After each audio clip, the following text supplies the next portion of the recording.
Assalamualaikum warahmatullahi wabarakatuh. Perkenalkan, nama saya Priuda Kusuma. Saya mahasiswa dari Winsus Karyau dari Fakultas Sains dan Teknologi di jurusan Teknik Informatika. Nah, kali ini saya akan membahas mengenai struktur sistem operasi dalam mata kuliah sistem operasi. Struktur client server. Client server ini merupakan pembagian kerjanya itu antara server dan client yang mengakses server dalam suatu jaringan. Nah, jadi arsitektur client server ini yaitu didesain sebagai aplikasi yang terdiri dari client dan server. Nah, jadi mereka ini yang saling berkomunikasi ketika mengakses server dalam suatu jaringan. Selanjutnya itu fungsi client server. Nah, dalam konteks basis data, klien ini dia itu mengatur interface sebagai workstation tempat menjalankan aplikasi basis data. Nah, klien ini dia menerima permintaan pemakai. Terus dia itu juga memeriksa sintaks dan generate kebutuhan basis data dalam SQL atau bahasa yang lainnya. Kemudian dia itu meneruskan ke server, menunggu respon dan membentuk respons untuk pemakai akhir. Nah, jadi server ini dia itu menerima dan memproses permintaan basis data, kemudian dia itu mengembalikan hasil ke kliennya. Selanjutnya itu arsitektur aplikasi client server. Nah, yang pertama itu ada yang namanya standalone atau bisa disebut juga dengan one tier. Nah, pada arsitektur ini dia itu dilakukan pada mainframe. Nah, kode aplikasi, data, dan semua komponen ini ditempatkan dan dijalankan pada host. Nah, walaupun komputer klien ini dipakai untuk mengakses mainframe, tidak ada pemrosesan yang terjadi pada mesin ini. Nah, yaitu karena mereka dump client atau dump terminal. Nah, tipe model ini biasanya pemrosesannya itu tidak terjadi secara terpusat, atau bisa disebut juga dengan berbasis host. Nah, sekilas dapat dilihat ya kesalahan pada model ini. Nah, ada dua masalah pada komputasi berbasis host. Yang pertama itu semua pemrosesan terjadi pada sebuah mesin tunggal, sehingga semakin banyak user yang mengakses host, semakin kewalahan jadinya. Terus yang kedua itu jika perusahaan memiliki beberapa kantor pusat, user yang dapat mengakses mainframe adalah yang berlokasi pada tempat tersebut. Nah, membiarkan kantor lain tanpa akses ke aplikasi yang ada. Nah, pada saat itu jaringan sudah ada, namun masih dalam tahap bayi dan umumnya digunakan untuk menghubungkan terminal dump dan mainframe. Namun keterbatasan yang dikenakan pada user, mainframe, dan jaringan telah mulai dihapus. Selanjutnya itu ada namanya client atau server, atau bisa disebut juga dengan two tier. Dalam model client atau server ini, pemrosesan pada sebuah aplikasi terjadi pada client dan server. Nah, client atau server adalah tipikal sebuah aplikasi two tier dengan banyak client dan sebuah server yang dihubungkan melalui sebuah jaringan. Nah, aplikasi ini biasanya ditempatkan pada komputer client dan mesin database pada server jarak jauh. Nah, aplikasi klien ini dia itu menggunakan permintaan ke database yang mengirimkan kembali data ke kliennya. Nah, model two tier ini terdiri dari 3 komponen yang disusun menjadi 2 lapisan. Yang pertama itu klien yang meminta server, yang kedua itu server yang menyediakan service-nya itu. Nah, 3 komponen tersebut yaitu user interface, manajemen proses, dan database. Selanjutnya ada yang namanya three tier, yang dimana arsitektur three tier ini merupakan inovasi dari arsitektur client server. Nah, pada arsitektur three tier ini terdapat application server yang terdiri di antara client dan database server. Nah, contoh dari three tier ini adalah aplikasi server yaitu IIS, WebSphere, dan sebagainya. Selanjutnya itu ada yang namanya multi-tier, yang dimana arsitektur multi-tier ini merupakan suatu metode yang sangat mirip dengan three-tier. Bedanya pada multi-tier ini akan diperjelas di bagian UI atau user interface-nya dan data processing-nya. Nah, yang membedakan arsitektur ini adalah dengan adanya business logic server. Selanjutnya itu ada system call. Nah, layanan langsung sistem operasi ke pemrograman ini biasanya disebut dengan sistem call. Nah, sistem call ini dia itu merupakan tata cara pemanggilan di program aplikasi untuk memperoleh layanan yang disediakan oleh sistem operasi. Nah, sistem call ini berupa rutin sistem operasi untuk keperluan tertentu yang spesifik. Nah, jenis-jenis sistem call ini yang pertama adalah proses kontrol, yaitu sistem call ini mengendalikan proses-proses yang berjalan. Yang kedua itu ada yang namanya file manipulation, yang dimana sekumpulan sistem calls ini bertugas untuk melakukan memanipulasi file seperti pembacaan, penulisan, penghapusan, dan pengubahan. Yang ketiga itu ada namanya device manipulation, yang dimana sistem calls ini mengatur penggunaan peralatan yang terhubung pada mesin tersebut. Yang selanjutnya itu ada yang namanya information maintenance, yang dimana sistem calls ini yaitu menghubungkan user dengan sistem operasi dalam hal berbagai informasi. Selanjutnya ada communications, yang dimana model communication ini yaitu pertukaran informasi dilakukan melalui fasilitas komunikasi antara proses yang disediakan oleh sistem operasi, message passing, dan pertukaran dengan menggunakan memori atau shared memory. Selanjutnya itu ada perkembangan dan contoh struktur sistem operasi pada sistem operasi komersial. Nah, pada tahun 1956 itu GM atau NAAI atau O itu sistem operasi pertama digunakan oleh General Motors pada komputer besar IBM 704. Namun, sistem ini tuh tidak lebih hebat dari batch processing. Nah, pada tahun 1969, Unix, sistem operasi modern pertama ini dikembangkan oleh Ken Thompson dan Dennis Ritchie yang saat itu dia itu membutuhkan sebuah platform yang tepat untuk game atau bisa disebut juga space travel. Selanjutnya itu di tahun 1973. Nah, ada Xerox Alto, yang dimana sistem pertama itu dengan graphical interface yang hanya digunakan untuk penelitian sampai tahun 1981. Nah, pada tahun 1980, KDOS, Tim Peterson dari Seattle Computer ini menulis bahwa KDOS ini yang dibuat dari OS terkenal pada masa itu, CP atau M.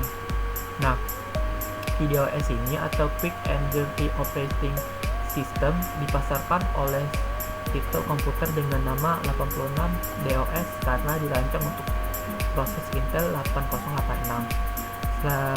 Selanjutnya itu Microsoft. Nah, Bill Gates dari Microsoft membeli lisensi KDOS dan menjualnya ke berbagai perusahaan komputer.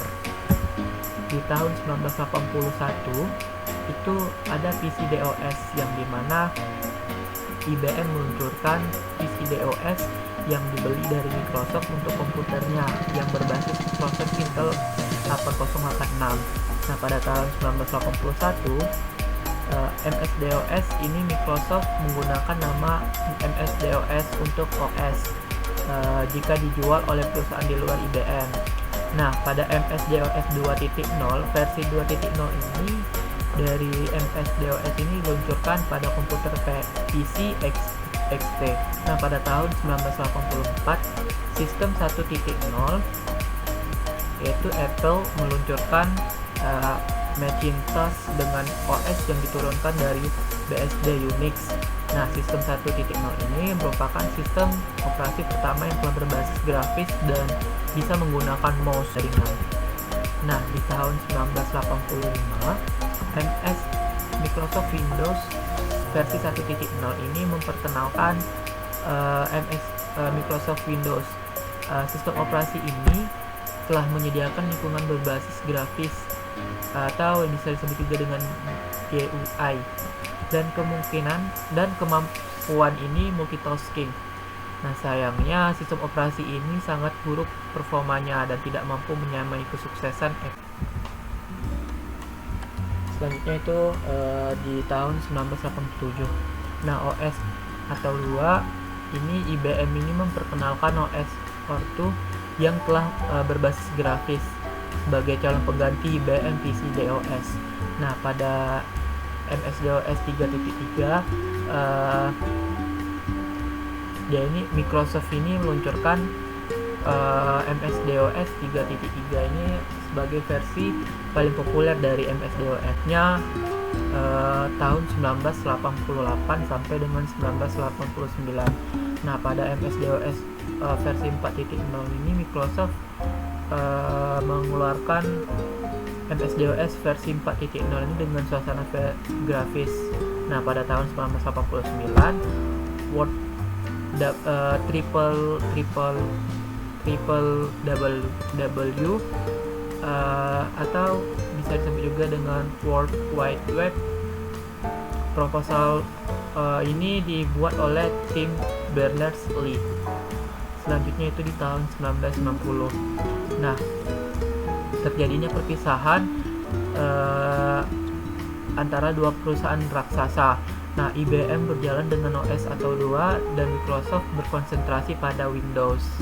Nah, pada Windows 3.0 ini dia itu meluncurkan Windows 3.0 ini mendapatkan sambutan yang cukup baik. Nah, pada Microsoft Office ini Microsoft ini membandel Microsoft Word, Excel, dan PowerPoint untuk menyingkirkan saingannya seperti Lotus 123, WordStar, WordPerfect, dan Quattro. Nah, selanjutnya itu tahun 1991 yang dimana Linux versi 0.01 ini mahasiswa yang kini bernama Linus Torvalds yang mengembangkan OS berbasis Unix dari sistem operasi Unix yang diberi nama Linux. Selanjutnya di tahun 1992.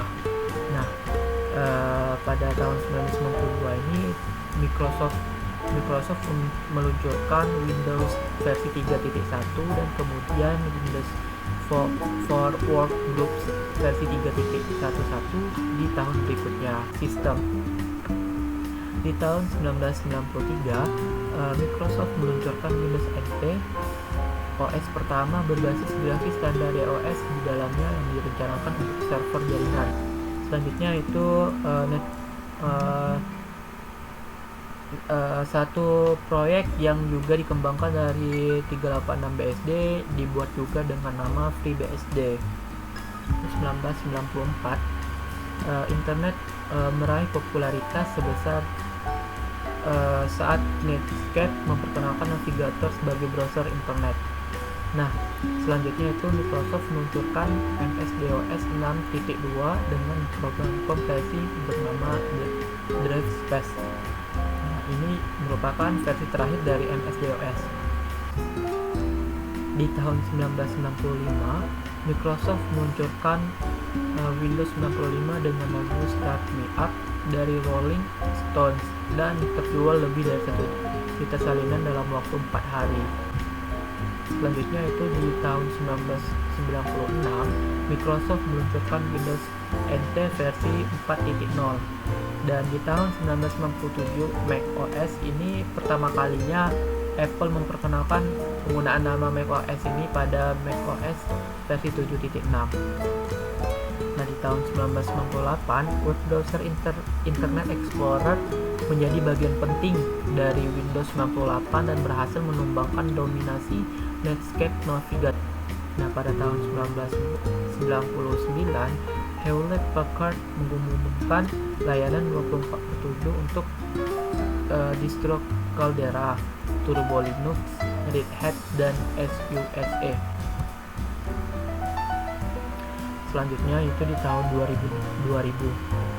Nah, macOS diganti dengan mesin berbasis BSD Unix dengan kernel yang disebut sebagai macOS atau X. Nah, di tahun 2000 juga Microsoft meluncurkan Windows 2000 sebagai penerus Windows NT.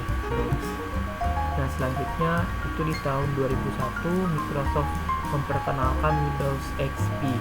Nah, di tahun 2002 Michael Robertson pendiri mp3.com memulai pengembangan Windows yang diturunkan dari Debian.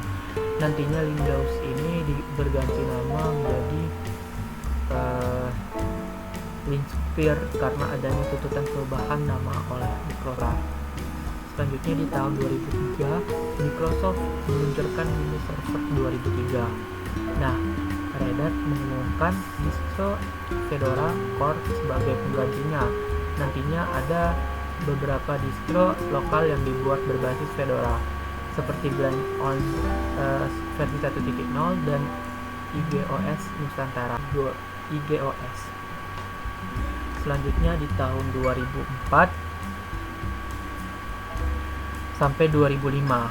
Nah, Ubuntu. Versi pertama Ubuntu ini diluncurkan dan didistribusikan ke seluruh dunia. Ada beberapa versi distro yang dikeluarkan, yaitu Ubuntu berbasis GNOME, Ubuntu berbasis KDE, Ubuntu berbasis XFCE, dan Edubuntu untuk pendidikan. Nah, di tahun 2005 ini Mandrake bergabung dengan Connectiva dan berganti nama menjadi Mandriva. Selanjutnya itu di tahun 2006, Oracle ikut membuat distro berbasis Linux yang diturunkan dari Red Hat Enterprise. Selanjutnya di tahun 2007, setelah tertunda untuk beberapa lama, Microsoft akhirnya meluncurkan Windows Vista. Windows Vista ini memperkenalkan fitur 3 dimensi desktop dengan Aero Glass, sidebar, dan flip 3 dimensi. Sayangnya, semua keindahan ini harus dibayar mahal dengan kebutuhan spesifikasi komputer yang sangat tinggi. Selanjutnya di tahun 2008. Nah, tidak seperti halnya si Vista yang membutuhkan spesifikasi tinggi, 3 dimensi desktop ini di Linux muncul dengan spesifikasi komputer yang sangat ringan. Era hadirnya teknologi 3 dimensi desktop ini di Indonesia ditandai dengan hadirnya sistem operasi 3D OS yang dikembangkan oleh PC Linux. Ada beberapa versi yang disediakan, yaitu versi 3D OS untuk penggunaan umum serta versi distro warnet Linux dan Debian Center Linux. Di tahun 2010 ada sistem operasi penyempurna dari sistem operasi yang dibuat sebelumnya oleh Microsoft. Bisa dikatakan bahwa sistem operasi ini merupakan sistem operasi terbaik pada saat tahun 2010, yaitu Windows 7. Di tahun 2012,